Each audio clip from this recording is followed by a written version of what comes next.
लोगों के लिए एक बहुत ही मज़ेदार ज़बरदस्त वीडियो लेकर के आया है। और इस वीडियो में आपसे कंसल्ट किया जाएगा बहुत ही अच्छे अच्छे क्वेश्चन के विषय में, क्योंकि आपका एग्ज़ाम आ चुका है नज़दीक और इसकी तैयारी के लिए हमने कमर कस ली है।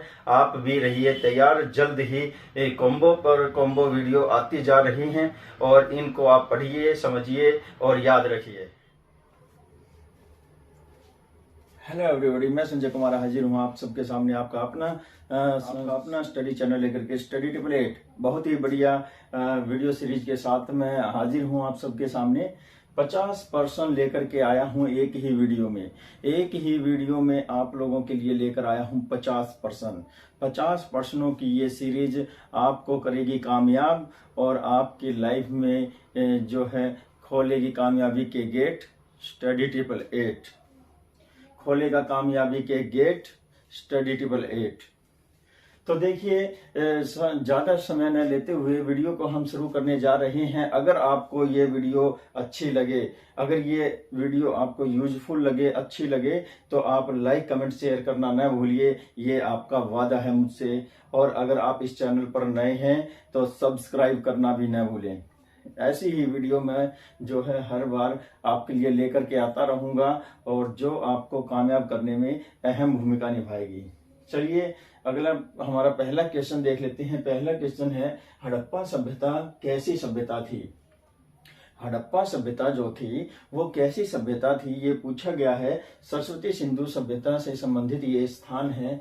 तो हड़प्पा सभ्यता कांस्य युगीन सभ्यता थी। कांस्य युगीन, कांस्य धातु का प्रयोग किया था इन्होंने सबसे पहले और इसको कांस्य युगीन सभ्यता कहा गया है। अगला क्वेश्चन है, सिंधु घाटी या सिंधु सभ्यता की लिपि कैसी थी? सिंधु सभ्यता जो थी उसकी लिपि कैसी थी, ये पूछा गया है। तो आंसर है भाव चित्रात्मक। भाव चित्रात्मक क्या होते हैं? जब आपको किसी को कोई अपनी बात बतानी होती है, संदेश पहुंचाना होता है, तो उसका चित्र बना देते हैं, तो उसको कहते हैं भाव चित्रात्मक। नेक्स्ट क्वेश्चन है हमारा क्वेश्चन नंबर 3, मोहनजोदड़ो की खोज किसने की? मोहनजोदड़ो की खोज किसने की? बहुत ही बढ़िया प्रश्न है ये और परीक्षा उपयोगी प्रश्न है। अगर ऐसे प्रश्न आपके परीक्षाओं में न आए तो मुझे बता देना। तो देखिए, मोहनजोदड़ो की खोज रखाल दास बनर्जी ने की थी 1922 में। रखाल दास बनर्जी ने 1922 में मोहनजोदड़ो की खोज की थी। क्वेश्चन नंबर 4 है, सबसे प्राचीन पुराण बताओ। सबसे प्राचीन पुराण बताना है कि सबसे प्राचीन पुराण है कौन सा? तो वो है मत्स्य पुराण।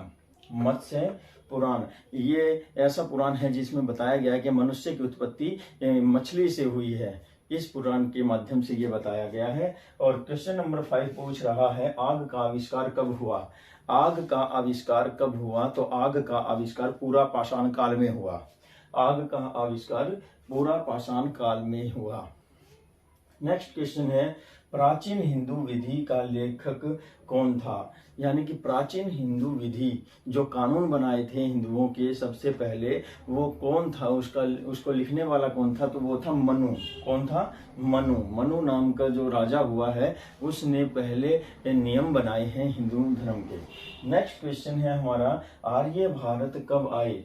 आर्य जो लोग थे वो भारत में कब आए, ये पूछा गया है। आर्य एक विद्वान जो है कौम हुई है और ये ईरान क्षेत्र से हमारे देश में, मध्य एशिया क्षेत्र से हमारे देश में आए हैं। और वो कौन थे ये पूछा गया है। कब आए थे ये पूछा गया है। तो आर्य भारत में 1500 ईसा पूर्व में आए थे। 1500 ईसा पूर्व में आर्य भारत में आए थे। नेक्स्ट क्वेश्चन है, तंत्र मंत्र का वेद किसे कहा जाता है? तंत्र मंत्रों वाला वेद कहा जाता है। एक वेद को 4 वेद होते हैं, ऋग्वेद, यजुर्वेद, अर्थवेद, सामवेद, ये 4 वेद हैं। और इनमें से जो तंत्र मंत्र वाला वेद है वो कहलाता है अर्थवेद। अर्थवेद में जादू टोना, तंत्र मंत्र वगैरह ये सब लिखे हुए हैं। क्वेश्चन नंबर 9 है, गद्य और पद्य वाला वेद किसे कहते हैं? गद्य और पद्य, गद्यांश और पद्यांश आपने हिंदी में पढ़ा होगा। तो गद्य पद वाला जो वेद है वो है क्या? वो है यजुर्वेद। कौन सा वेद? यजुर्वेद। नेक्स्ट क्वेश्चन है, क्वेश्चन नंबर 10 है, अगर आपको वीडियो अच्छी लग रही है तो आप कृपया लाइक कमेंट शेयर करना न भूलें। तो क्वेश्चन नंबर 10 है, पुराणों की रचना कब हुई? पुराणों की रचना गुप्त काल में हुई। गुप्त वंश जो था, चंद्रगुप्त का ये जो गुप्त वंश हुए हैं, चंद्रगुप्त इसमें प्रतापी राजा हुआ है, तो उसके समय में गुप्त काल में जो है पुराणों की रचना हुई। और अगला क्वेश्चन है, भारतीय संगीत का जनक। भारतीय संगीत का जनक एक वेद है और उस वेद का नाम है सामवेद। सामवेद में भारतीय संगीत के स्वर लिखे हुए हैं सा रे गा मा पा, और हिसार की अग्रवाह से एक ईंट प्राप्त हुई है, उस ईंट पर लिखा हुआ था सा रे गा मा।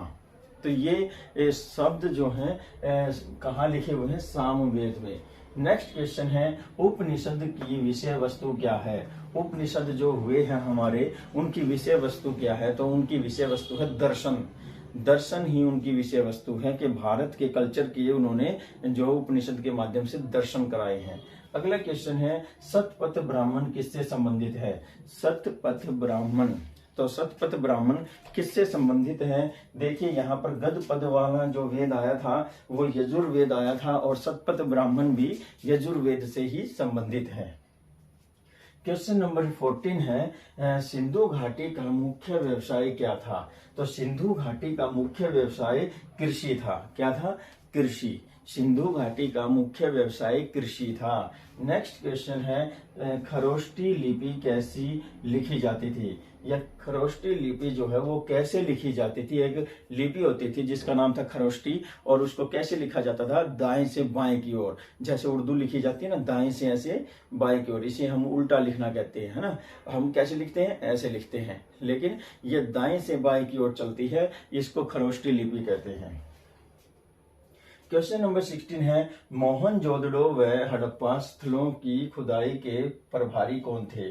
मोहनजोदड़ो और हड़प्पा जो स्थल पाए गए हैं उनकी खुदाई के प्रभारी कौन थे? तो उनकी खुदाई के प्रभारी थे sir John Marshall. Sir John Marshall कौन थे? सर जॉन मार्शल जो है हड़प्पा और मोहनजोदड़ो स्थानों की खुदाई के प्रभारी थे, मुखिया थे।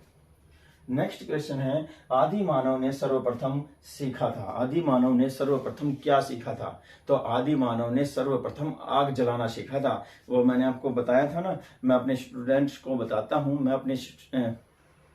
अपने स्टूडेंट्स को बताता हूँ कि जब आदि मानव इधर उधर भटकते हुए जब शाम का समय हो रहा था तो वह पथरीली जगह पर पहुंच जाता है, और जो पक्के पत्थर होते हैं उनको उठा करके इधर उधर फेंकने लगता है, और शाम का समय होने की वजह से जो पत्थरों के टकराने से चिंगारी उठती थी उससे एक रोशनी होती थी, तो उसकी आंखें चकाचौंध हो गई, खुल गई।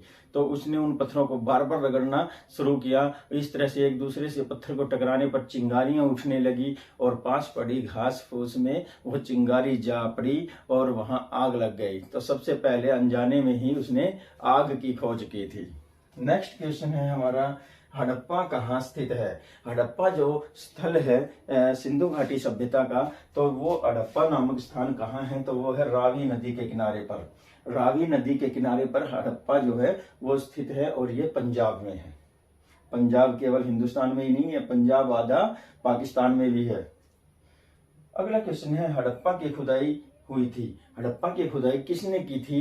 कहने की बात यह है, तो हड़प्पा की खुदाई हुई थी, और उस खुदाई के मुखिया कौन थे? तो उस समय 1921 में दयाराम साहनी ने हड़प्पा की खुदाई की थी। 1921 में दयाराम साहनी ने हड़प्पा की खुदाई की थी। अगला क्वेश्चन देख लेते हैं। हमारा अगला क्वेश्चन क्या है? नेक्स्ट क्वेश्चन है हमारा, बहुत ही बढ़िया क्वेश्चन आ रहे हैं। होशियार, खबरदार और सजग होकर के, बिल्कुल एकाग्रचित होकर के सुनते रहिए। आप मेंटली रूप से प्रेजेंट रहें। मेंटली रूप से प्रेजेंट रहेंगे तो आप सक्सेस होंगे, ये मेरा दावा है। तो क्वेश्चन नंबर 20 है, ईसा मसीह का जन्म कब हुआ? ईसा मसीह जो हुए हैं, जो क्राइस्ट जिसे बोलते हैं, जो क्रिश्चियन जाति के लोग होते हैं, जो अंग्रेज होते हैं, उनके देवता, तो ईसा मसीह का जन्म 4 ईसा पूर्व में हुआ। कब हुआ? 4 ईसा पूर्व में। ईसा मसीह की मृत्यु कब हुई? तो ईसा मसीह की मृत्यु 33 ईसा पूर्व में हुई। कब हुई? 33 ईसा पूर्व में। तो ईसा मसीह को जो है सूली पर लटका करके, कील ठोक ठोक करके मार दिया गया था। उनको सूली पर लटकाया गया था। क्वेश्चन नंबर 22 है, शिशुनाग ने किस वंश की नींव रखी? शिशुनाग ने किस वंश की नींव रखी? तो आंसर है शिशुनाग ने शिशुनाग वंश की नींव रखी थी, शिशुनाग वंश की। क्वेश्चन नंबर 23 है, नंद वंश का अंतिम शासक कौन था? नंद वंश जो हुआ है उसका अंतिम शासक था धनानंद। कौन हुआ है? धनानंद। तो नेक्स्ट क्वेश्चन क्या है? क्वेश्चन नंबर 24 है, जनपद अवंती की राजधानी थी। जनपद अवंती की राजधानी पूछा है, क्या थी? तो उसका आंसर है उज्जैन। उज्जैन जो है अवंती की राजधानी थी। नेक्स्ट क्वेश्चन क्या है? सिकंदर की मृत्यु कब हुई? सिकंदर जो है उसकी मृत्यु कब हुई ये पूछा गया है। तो सिकंदर की मृत्यु 323 ईसा पूर्व में हुई। कब हुई? 323 ईसा पूर्व में।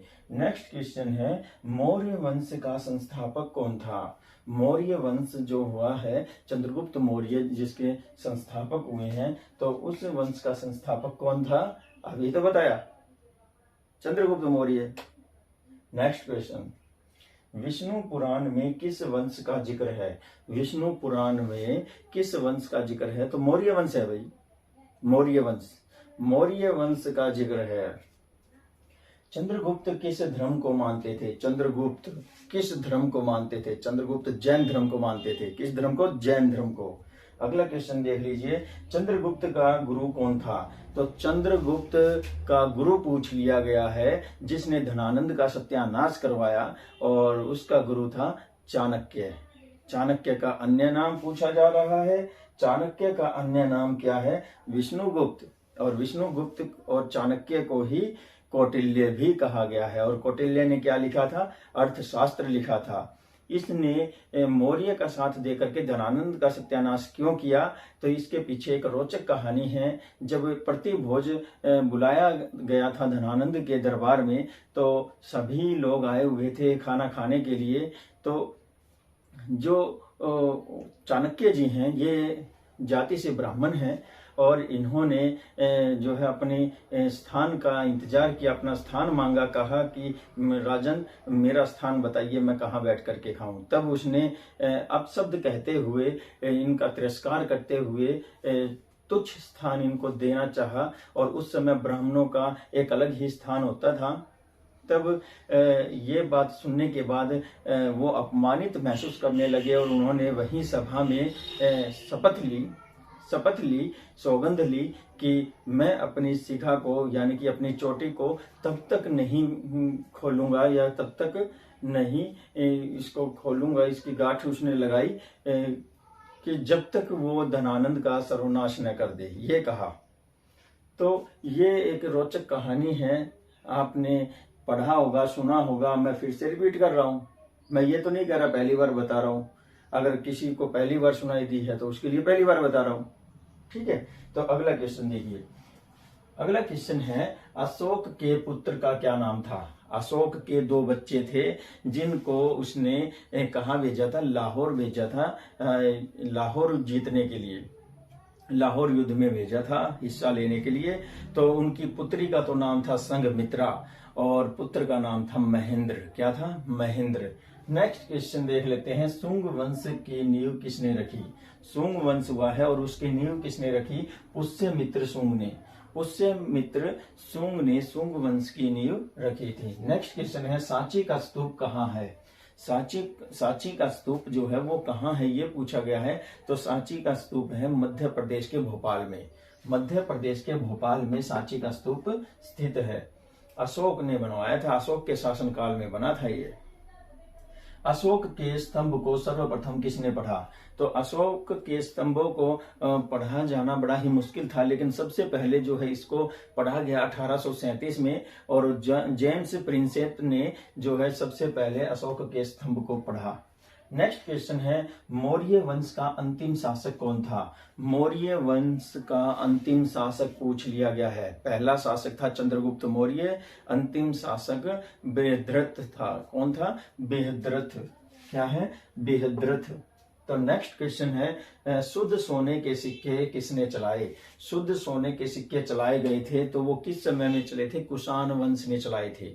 कुषाण वंश के समय में शुद्ध सोने के सिक्के चले थे। चांदी का सिक्का किसने चलाया? चांदी का सिक्का सर्वप्रथम यानी कि सबसे पहले किसने चलाया? तो यहाँ बताया गया है विक्रमादित्य ने। विक्रमादित्य जो कि चंद्रगुप्त द्वितीय हुए हैं, उन्होंने चांदी का सिक्का चलाया था। चंद्रगुप्त द्वितीय क्यों कहा गया है? क्योंकि चंद्रगुप्त प्रथम भी हुए हैं और इसलिए इनको चंद्रगुप्त द्वितीय कहा गया है और ये विक्रमादित्य के नाम से भी प्रसिद्ध हुए हैं। नेक्स्ट क्वेश्चन है, कुषाण वंश का संस्थापक कौन था? कुषाण वंश का संस्थापक कुजुल कडफिसेस था। कुजुल कडफिसेस। कुषाण वंश का संस्थापक कौन था? कुजुल कडफिसेस। नेक्स्ट क्वेश्चन क्या है, आना का सिक्का किसने चलाया? आने होते थे पहले, आपने सुना भी होगा अपने बड़े बूढ़ों से, आना, एक आना, दो आना, तीन आना, चार आना, ऐसे, है ना। तो आना का सिक्का चलाया था और ये शाहजहां ने चलाया था। किसने? शाहजहां ने। और क्वेश्चन नंबर 40 है। 40 क्वेश्चन क्या कह रहा है? कनिष्क की दूसरी राजधानी क्या थी? कनिष्क की दूसरी राजधानी का नाम बताइए। तो वो थी मथुरा। मथुरा जो है कनिष्क की दूसरी राजधानी थी। अगला क्वेश्चन देख लेते हैं।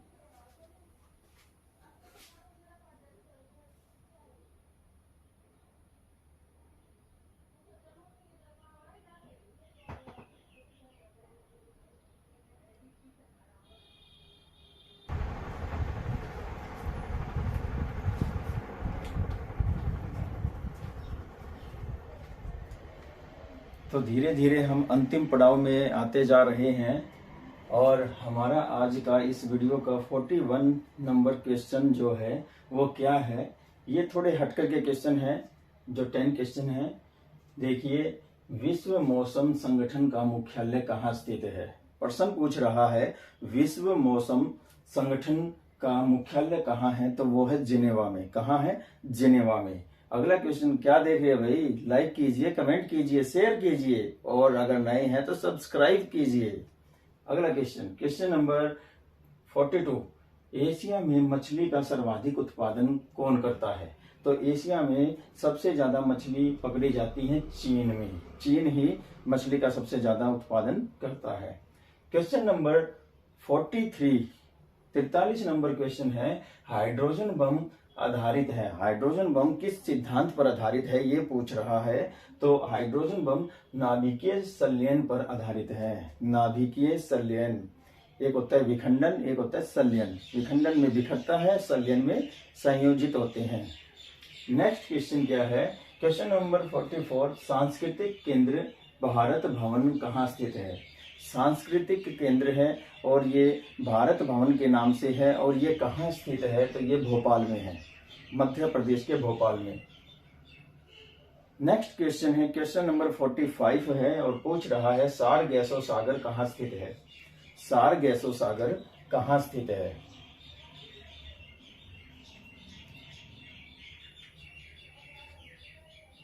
तो कौन सा सागर पूछा गया है? सारगैसो सागर। सारगैसो सागर कहाँ स्थित है पूछ रहा है। तो सारगैसो सागर उत्तर अटलांटिक महासागर में है। कहाँ है? उत्तर अटलांटिक महासागर में। क्वेश्चन नंबर 46 यानी कि 46 नंबर क्वेश्चन है, पंचवर्षीय योजना भारत में कौन बनाता है? पंचवर्षीय योजना 5 साल के लिए जो विकास की योजनाएं बनाई जाती हैं भारत में, वो कौन बनाता है? किसका जिम्मा है? तो वो बनाता है योजना आयोग। योजना आयोग पंचवर्षीय योजनाएं बनाता है। क्वेश्चन नंबर 47, संविधान सभा की पहली बैठक कब हुई? संविधान सभा की पहली बैठक कब हुई? 9 दिसंबर 1946 को हुई और ये अस्थायी बैठक थी। अस्थायी बैठक थी। स्थायी बैठक 2 दिन के बाद हुई थी, 11 दिसंबर 1946 को। अस्थायी बैठक के जो सभागार थे, सभापति थे, वो अस्थायी सभापति थे जिनका नाम था डॉक्टर सच्चिदानंद सिन्हा। 2 दिन के बाद जो 11 दिसंबर 1946 को स्थायी सभा हुई, उसके अध्यक्ष थे डॉक्टर राजेंद्र प्रसाद शर्मा। और जो संविधान निर्माण करने वाली सभा थी, जो अलग से चुनाव करके सदस्यों का संविधान लिखा जा रहा था, उस सभा के अध्यक्ष थे डॉक्टर भीमराव अंबेडकर। तो देखिए अगला क्वेश्चन, क्वेश्चन नंबर 48, मोपला आंदोलन 1921 कहाँ हुआ था? मोपला आंदोलन 1921 कहाँ हुआ था? तो आंसर है मालाबार क्षेत्र में। मालाबार क्षेत्र में मोपला आंदोलन हुआ था। क्वेश्चन नंबर आज का सेकंड लास्ट है 49 नंबर क्वेश्चन। पानीपत का तीसरा युद्ध कब हुआ? पानीपत का तीसरा युद्ध 1761 में हुआ था। 1761 में पानीपत का तीसरा युद्ध हुआ था मराठों और अंग्रेजों के बीच में। ओके, और आज का आखिरी जो क्वेश्चन है हमारा, क्वेश्चन ये है कि डायमंड किस खेल के परिसर को कहा जाता है? डायमंड किस खेल के परिसर को कहा जाता है? तो डायमंड जो है बेसबॉल के परिसर को कहा जाता है। किसको? बेसबॉल के परिसर को कहा जाता है। डायमंड किसको कहा जाता है? बेसबॉल के परिसर को कहा जाता है। आज का जो क्वेश्चन पूछा जा रहा है ध्यान से सुन लीजिए, बहुत ही बढ़िया प्रश्न है। इतना बढ़िया प्रश्न है कि पूछिए ही नहीं। पूछ लो। तो आज का जो क्वेश्चन पूछा जा रहा है, नोटबुक और पेन लेकर के लिखना शुरू कर दीजिए और सबसे पहले जवाब दीजिए आप मुझे। आपका नाम वीडियो में बताया जाएगा। और आज का जो प्रश्न है वो है ये, ठहरिए अभी पूछता हूं। क्वेश्चन है कि मूसी नदी के किनारे कौन सा शहर बसा हुआ है? मूसी नदी के किनारे कौन सा शहर बसा हुआ है, या कौन सा शहर है जो मूसी नदी के किनारे पर बसा हुआ है? मूसी नदी, ठीक है। तो आपको अपना जवाब मुझे कमेंट बॉक्स में देना है, या आप मेरे व्हाट्सएप नंबर पर भी अपना जवाब भेज सकते हैं। और मेरा व्हाट्सएप नंबर है 9315830888। इस पर भी आप अपना जवाब भेज सकते हैं। पहले जवाब देने वाले स्टूडेंट्स का नाम मेरी अगली वीडियो में शो किया जाएगा। अब देख लेते हैं पिछली वीडियो में जिन्होंने जवाब दिए हैं उनके नाम।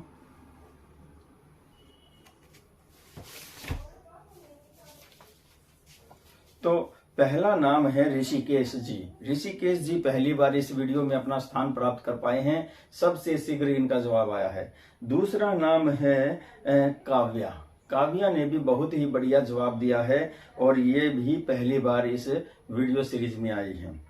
नेक्स्ट नाम जो है प्रियांशी जी हैं। प्रियांशी जी ने भी बहुत अच्छा जवाब दिया है। और फिर उसके बाद योगेश हैं। योगेश ने बहुत ही अच्छा जवाब दिया है। और योगेश के बाद स्वीटी जी हैं।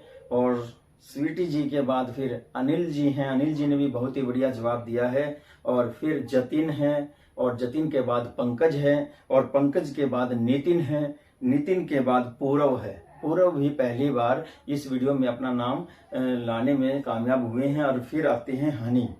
हनी जी ने भी बहुत ही अच्छा जवाब दिया है। हनी वशिष्ठ इनका नाम है।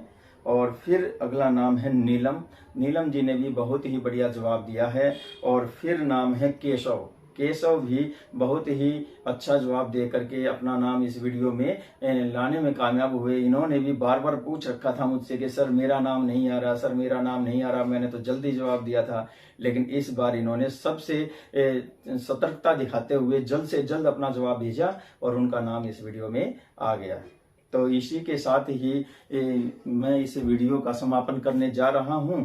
तो उससे पहले आपसे रिक्वेस्ट है, आग्रह है, अगर आपको ये वीडियो अच्छी लगी है तो लाइक कमेंट शेयर कीजिए। और अगर आप इस चैनल पर नए हैं तो सब्सक्राइब कीजिए। देखिए कितनी मेहनत की जा रही है। Like study triplet follow me, study triplet follow me, like me, follow me. तो ये आपसे गुजारिश की जा रही है। आपका लाइक कमेंट शेयर और सब्सक्राइब यूट्यूबर का, यूट्यूब बनाने वाले का, चैनल बनाने वाले का और वीडियो बनाने वाले का उत्साह बढ़ा देता है। और मैं इसके साथ ही अगली वीडियो में बहुत ही जबरदस्त क्वेश्चन के साथ आपके सामने हाजिर होऊंगा। तब तक के लिए दीजिए मुझे इजाजत। नमस्कार, जय हिंद।